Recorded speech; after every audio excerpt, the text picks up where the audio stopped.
অন্ধ যদি অন্ধকে পথ দেখায় তবে দুজনে গিয়েই গর্তে পড়ে।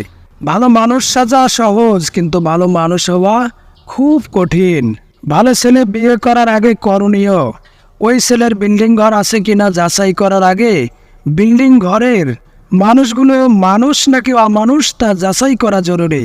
যে তোমার অনুপস্থিতি অন্যের দ্বারা পুষিয়ে নেয় তাকে ছেড়ে দাও। মানুষ কখন সুখী থাকে জানেন? যখন সে ব্যস্ত থাকে, কারণ তখন সে নেতিবাচক চিন্তা করার সময় পায় না। শিক্ষা আপনাকে জ্ঞান দিবে, আর আপনার চরিত্র আর ব্যবহার আপনাকে সম্মান দিবে। কোনো পুরুষ যদি নারীকে শ্রদ্ধা করে তাহলে বুঝতে হবে তার মা শ্রেষ্ঠ। মানুষ কালো শরীর সাদা করতে যত প্রকার চেষ্টা ও কৌশল খাটায়, সেই পরিমাণ যদি তার মনটাকে সাদা করার জন্য খাটাতো তাহলে সমাজটা বদলে যেত। অহংকার বলে দেয় টাকা কত আছে, সংস্কার বলে দেয় পরিবার কেমন।